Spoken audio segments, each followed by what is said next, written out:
Salut tout le monde, c'est Ota. On se retrouve pour une toute nouvelle vidéo, un nouveau format. Allez, c'est parti!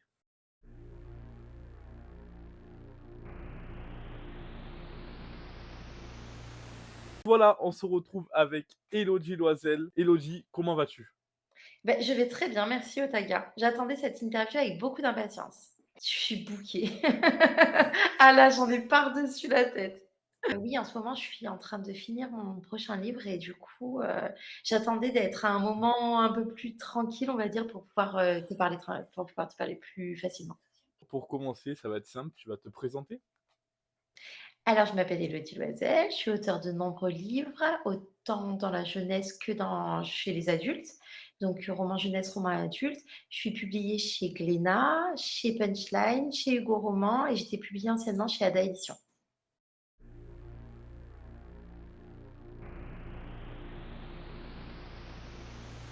Quel personnage de tes romans te représente le plus?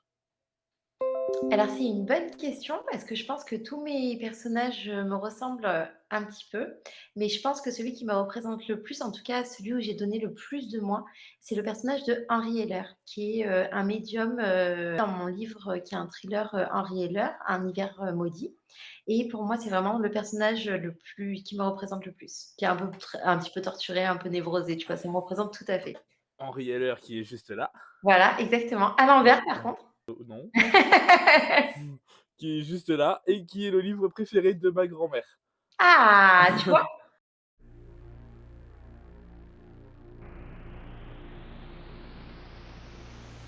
Ton livre préféré parmi tous ceux que tu as écrits? Alors Un peu franchement, dur, hein? ça serait dur à faire un choix parce que je les ai écrits à des moments de ma vie qui étaient différents et vraiment tous, voilà, représentent, une part de ce que j'avais envie d'écrire et de ce que j'avais envie de dire à ce moment-là.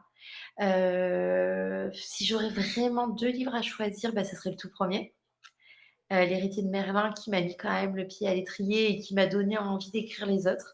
Et maintenant, la success story d'une romancière ardéchoise. Elle s'appelle Élodie Loisel. Elle est l'auteure d'une saga intitulée Le secret des druides, une saga pour ados éditée par une maison d'édition canadienne. La jeune femme s'est même installée avec sa famille au Québec. Vanessa Fize et Nicolas Ferraud l'ont rencontrée à l'occasion d'un séjour en France pour les fêtes de fin d'année. Élodie a vécu il y a 2 ans un petit conte de fées. Comme beaucoup, elle a écrit un premier roman, l'a envoyé à des maisons d'édition, 8 en France, 2 au Québec. Et chose rare, un jour on la contacte depuis l'autre rive de l'océan Atlantique. Ah, c'est quelque chose, hein, franchement, c'est quand même un grand moment. Ce qu'il faut savoir, c'est qu'il y a à peu près 2 de chances pour être publié dans une maison d'édition quand on n'est pas connu. Et voilà les aventures de l'héritier moderne de Merlin qui débute auprès du grand public.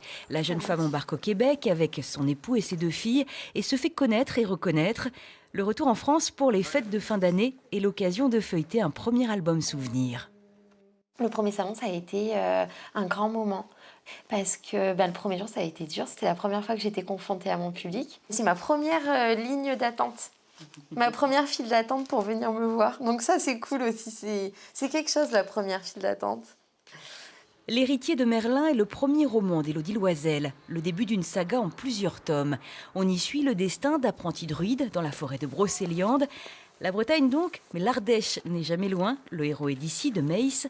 Dans le 3e tome, il est de retour chez lui, pas pour longtemps comme Élodie. Kendrick court et remonte la rue de son enfance, ses chaussures raclant les pavés centenaires. Il traverse la place de la Cala, contourne la vieille église et s'enfonce dans les ruelles du village qui forment un vrai labyrinthe. Ses acolytes lui emboîtent le pas. Les 3 novates sont sportifs. Pourtant, quand ils jettent un œil derrière eux, leurs poursuivants réduisent à chaque foulée l'écart qui les sépare de leur proie. Élodie Loisel est désormais ardéchoise et québécoise de cœur. Elle prépare le 4e tome du Secret des druides. Entre-temps, son premier thriller, Les yeux du vide, vient de paraître au Québec. Il sera disponible en librairie en France au mois de janvier.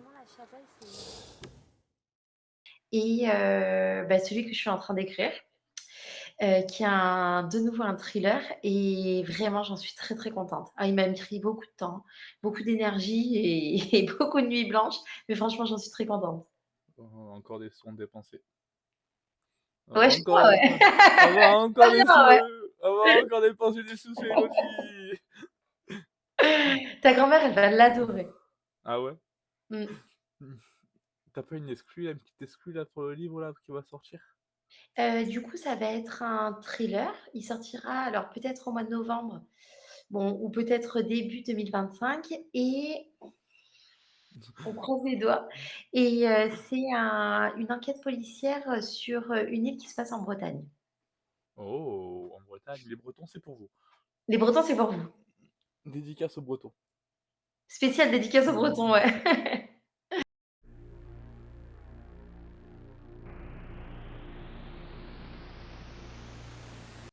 Comment abordes-tu la recherche de tes romans? Alors, c'est une très bonne question. D'abord, dans un premier temps, j'ai souvent, une idée par rapport à un décor ou par rapport à un personnage et ensuite, je vais faire des recherches, par exemple, ben, sur celui que je suis en train d'écrire en ce moment, ça va être, sur le lieu déjà, l'inspiration du lieu. Ensuite, ça va être, l'histoire en elle-même pour tout que ça soit crédible, surtout si ça se passe à une époque différente de la nôtre. Donc, je peux pas faire des anachronismes, tu vois? Dans le par exemple, dire qu'il y a un livre ça m'est arrivé tout à l'heure, donc je vais pouvoir en parler, qu'il y a un film qui est sorti et où il prend un exemple, le personnage principal, sauf qu'en fait, le film n'est pas encore sorti, donc il a fallu que je modifie ça. Du coup, je fais, en fait, pas mal de recherches sur l'univers en lui-même qui va nourrir, l'histoire et ensuite, je m'attaque à écrire, après ça. Après, une fois que j'ai vraiment déjà toutes fait mes recherches, sur le personnage principal, sur les décors, sur l'intrigue en elle-même, sur le contexte, tu vois, géographique, vraiment, sur le contexte, de la date aussi par rapport à la temporalité. Enfin bon, du coup, j'utilise, tout ce qui me tombe sous la main pour nourrir le récit et ensuite je me mets à écrire. Mais c'est pas de l'inspiration, c'est vraiment pour nourrir le récit. Oui, c'est aussi, j'ai vu, par exemple, pour la légende du loup-garou, tu étais parti dans une forêt pour voir aussi. Oui, oui, exact. Oui, oui, exact, oui. Eh, Purée, waouh, pas mal. Oui, oui, après La légende du loup-garou, en fait, ce qui était hyper important pour moi, c'était que je voulais absolument par rapport à ce livre, que ce soit, mis en lien un peu La Bête du Gévaudan et aussi, les loups-garous, mais que c'est en aucun cas les loups et du coup, j'avais fait beaucoup de recherches par rapport aux loups et je suis allée exact, dans un centre de loups pour me familiariser, tu vois, avec leurs habitudes et tout, et pour que ce soit pour la légende du loup-garou, qu'on se dise, bah non, ça peut pas être un loup, mais tout ce que je dis, ça pourrait être vraiment véridique, tu vois, vraiment, comment dire, vérifié, examiné par des spécialistes là-dedans. Et donc, du coup, ça a été important pour moi d'aller faire ces recherches. Et oui, exact. et du coup, pendant un mois, elle habite avec des loups. Voilà, c'était moi qui adore les animaux en plus, tous ceux qui me connaissent le savent. J'ai passé un super moment.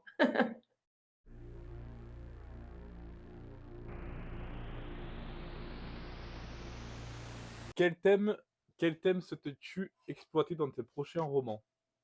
Alors, je vais finir mes chick-lit, donc tout ce qui est roman, tu sais, un peu drôle et tout ce qui est Lola Rock, Zoé Rock, Les Milf au Pérou. Les Milf, il y aura une suite, mais dans quand même quelques années, je pense. Mais autrement, tout ça, je le mets de côté, je le mets derrière moi et là, je voudrais vraiment me spécialiser dans le thriller avec des touches de paranormal. Oh, qui vont faire peur. Ouais, qui vont faire peur. Comme du coup, un peu Henri Heller et Ouais, aussi Les yeux dans le vide. exactement, Les yeux du vide, ouais, exactement. Tout ce que ta grand-mère, elle aime bien. Voilà. Et The Last Game, tome 3.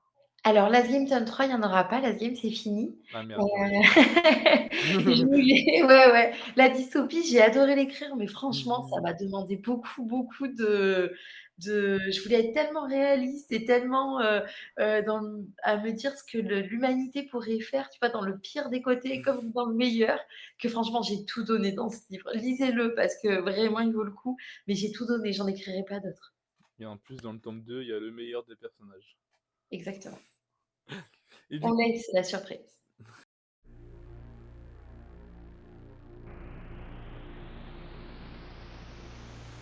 j'ai fait des recherches sur toi, tu vois, sur internet, t'es un espion.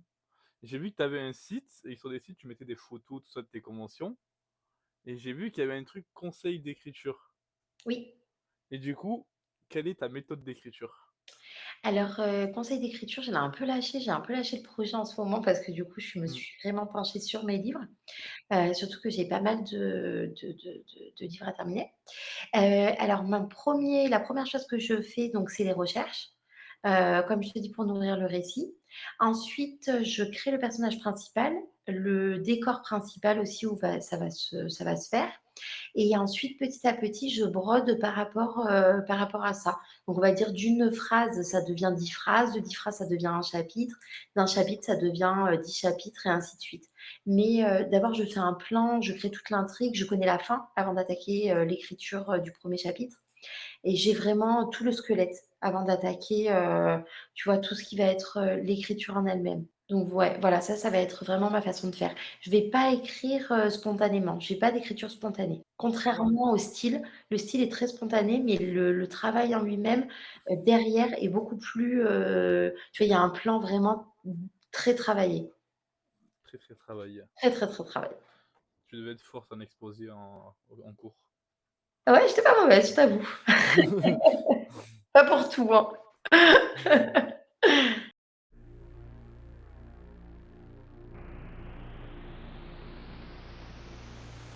Quel défi as-tu rencontré pour écrire tes livres?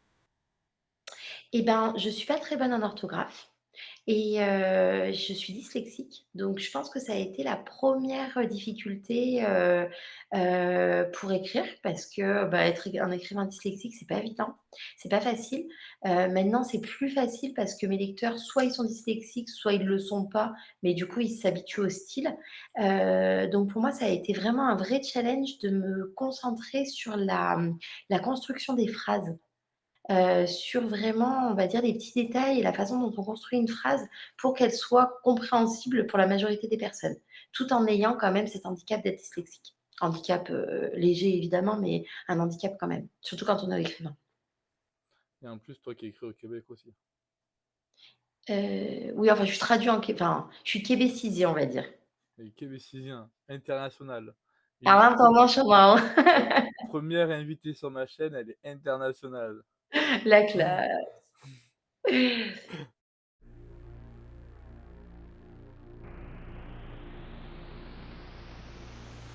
Comment crées-tu tes personnages? As-tu des personnes réelles qui t'inspirent? Oui, j'ai des personnes réelles qui m'inspirent, alors rarement pour mon personnage principal et ça, c'est une grosse erreur parce que, mes personnages principaux sont souvent, comment dire? Moins, vivants, moins réels, moins nuancés que mes personnages secondaires. Mes personnages secondaires, en gros, pour, aller un peu plus vite et tout, je travaille beaucoup sur les personnes qui m'entourent ou sur une personne qui va me dire quelque chose et du coup, ça va me donner envie d'écrire là-dessus ou ça va en tout cas lancer le processus d'écriture. Mes personnages principaux, je les travaille souvent et ils sont pas réels. Je prends rarement quelqu'un qui existe pour de vrai. Je prends certaines caractéristiques, mais très rarement et je les crée de toutes pièces et finalement, je me rends compte que mes lecteurs préfèrent souvent mes personnages secondaires. Après, pour les personnages, je crée, du coup, ben, leur nom, leur prénom, leur enfance, leur objectif principal, ce qui va faire qu'il va être comme ci et comme ça, les traumatismes qu'il a eu dans l'enfance ou pas. Voilà, ce qui fait qu'il est lui, en fait. J'essaye de me rapprocher le plus possible de ce qu'on peut être, en tant que personne. Tu vois ce que je veux dire? Ouais. Pour qu'il se fasse le plus vrai possible et qu'on s'y attache, parce que le principal, c'est qu'on s'y attache. Alors que mes personnages principaux, même si je répète plusieurs fois principal dans la même phrase, et ben, on s'y attache rarement. On s'attache beaucoup à mes personnages secondaires, mais très peu à mes personnages principaux. Voilà. Et du coup, on s'y attache, il meurt et on pleure. Exactement!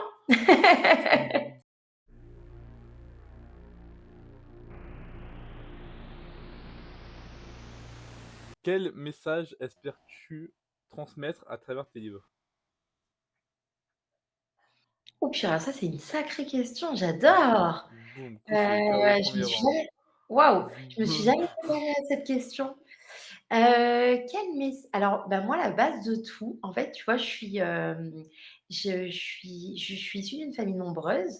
Alors j'ai qu'un frère, mais j'ai grandi avec des cousins et cousines, chez mes grands-parents, on se voyait très souvent, on était très proches et notamment mes petits cousins et mes petites cousines et tout ça pour te dire qu'en fait, j'adorais leur raconter des histoires et je pense que c'est vraiment ça qui est, resté. C'est vraiment le fait de raconter des histoires et donner des émotions par rapport à ces histoires.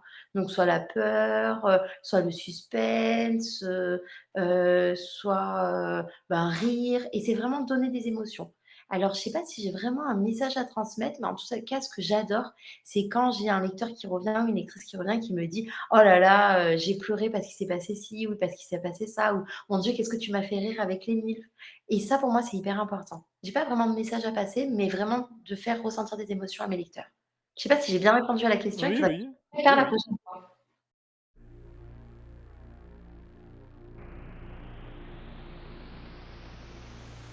Comment vois-tu l'évolution de la littérature chez les jeunes? Alors on dit que les jeunes ne lisent plus, c'est pas vrai, les jeunes lisent. Moi je suis pas surprise par rapport à ça. Je trouve qu'il y en avait autant qu'à mon époque, même si c'est une époque pas si lointaine. Je trouve qu'en fait les jeunes lisent. La seule, chose que j'aurais à dire, c'est que, c'est pas du tout une critique, hein, c'est plus une observation.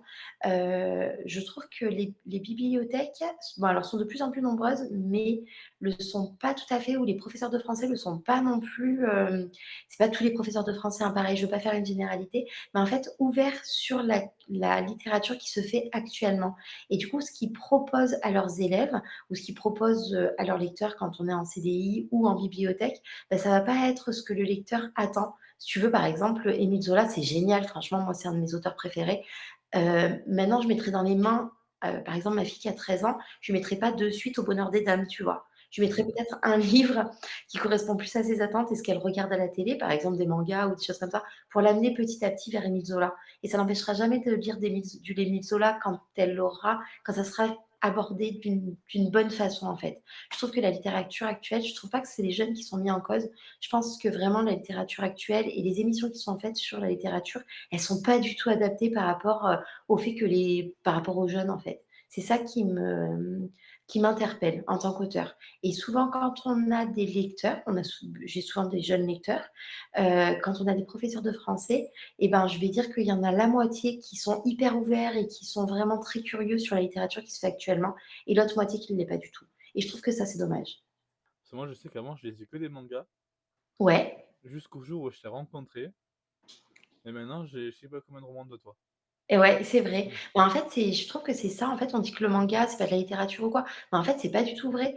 Ça amène, en fait, à une autre littérature et ben, tu vois, moi, j'adore les BD et je suis vraiment une grande fan de BD. Dès qu'il y a un petit œuvre qui sort, je suis la première à l'acheter. J'adore et ça m'empêche pas de lire d'autres livres. En fait, je trouve que il y a des lecteurs, des vrais lecteurs qui sont, 100 lecteurs et qui ont aucun problème à lire n'importe quoi. Mais pour ceux qui ne le sont pas, je trouve que c'est bien de lire du manga et qu'ensuite leur proposer d'autres choses qui seront plus adaptées. Après du manga, on peut passer à la BD, de la BD, on peut passer à des petites nouvelles et de la nouvelle, on peut le passer à, ben, si par exemple c'est des lecteurs de fantastique, ben, ils peuvent très bien lire Le Seigneur des Anneaux, tu vois ce que je veux dire? À partir du moment où tu as commencé à lancer le livre et à ouvrir les premières pages, bah, finalement, que ce soit un manga ou après si tu as réussi à lui donner l'envie de lire plus, ben, ça peut être n'importe quoi et peu importe le nombre de pages finalement. Content de ma réponse? Oui, maintenant je pense différemment. Il faut acheter plus de romans à Elodie. Allez acheter des livres. Allez acheter des livres. Mmh.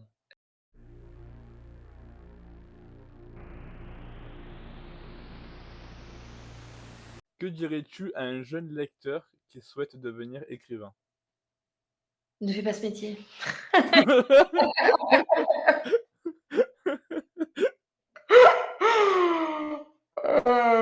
Franchement,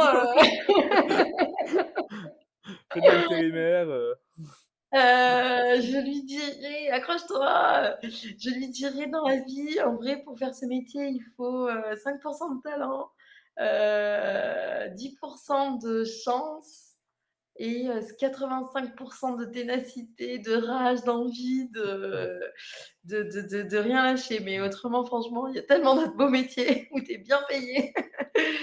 Non, c'est un métier qui est très, très, très, très, très, très difficile. Après, il est chouette, il est vraiment bien. Il faut être, tu reçois des critiques, tu t'en prends quand même pas mal dans la tête.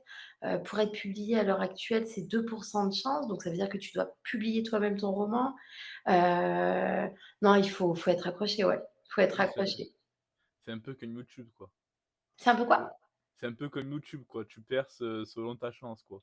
Ouais, tu perces, franchement, c'est un métier qui est vraiment très, très difficile et je pense que en fait, c'est un métier que tu peux pas faire autrement. Tu sais, genre, tu c'est ta en fait, tout le monde dit: «Oh, c'est un don, c'est un talent et tout». Moi, pour moi, c'est une croix. C'est vraiment une croix, en fait. C'est difficile à c'est un métier qui est très, très difficile.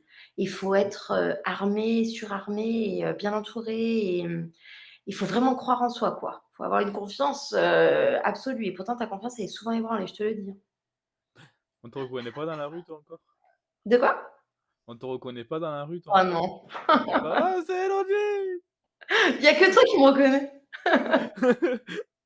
Et encore, moi, c'est genre, je te croise dans la rue comme ça, je crie carrément. Non mais grave. Tu m'entends. C'est la fin des questions. Un petit mot à dire avant de partir? Bah, merci à toi de m'avoir, interviewée. Ça m'a fait très plaisir, d'être De invitée rien. sur ta chaîne.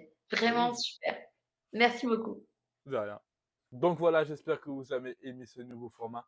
N'hésitez pas à vous abonner, à liker et nous, on se retrouve plus tard pour une nouvelle vidéo. Allez, ciao!